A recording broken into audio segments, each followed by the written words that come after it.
Hey YouTube! Hey, Matt here with Mr. Energy. Hey, today we're gonna be fixing my garage door. As you can see, I prefabricated some brackets and we are going to show you what's going on with the door. But I'm just gonna put these brackets over where there's some cracking and it's kind of sagging, but let me open the garage door and show you what I'm talking about. All right, so let me show you what's going on with my garage door. I don't know if a car bumped into it or what happened, but it's all cracked on the bottom. I think maybe the door might be a little too wide. You can see it's flexing really good. It kind of falls down and sags in the middle, but we're gonna fix that. So what I took here was a 2" by 1" square tube, and I am just cutting it in half to make a channel.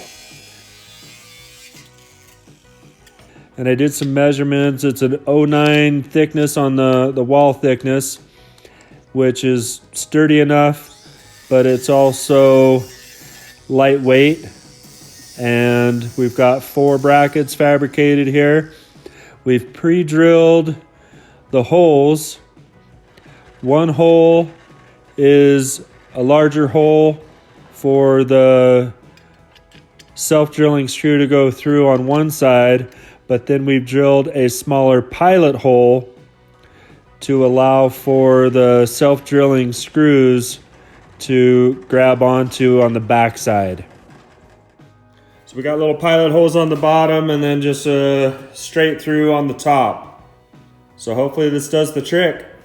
So here's our little channels that we cut. We're just gonna fit them on the door.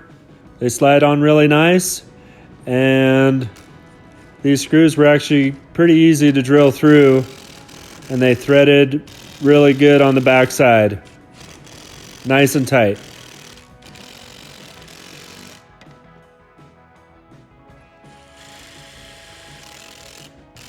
So we've got 2 sections that were compromised, 2 brackets for each section.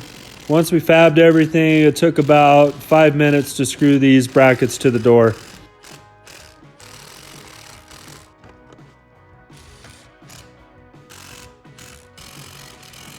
And the last thing we're gonna do is just cut off that extra screw that's sticking through the metal.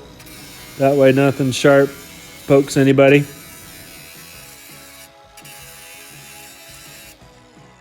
There it is, guys. Hey, thanks for watching. Perfect fix. Works really nice. Give us a like, thumbs up, make a comment. Thanks for watching again.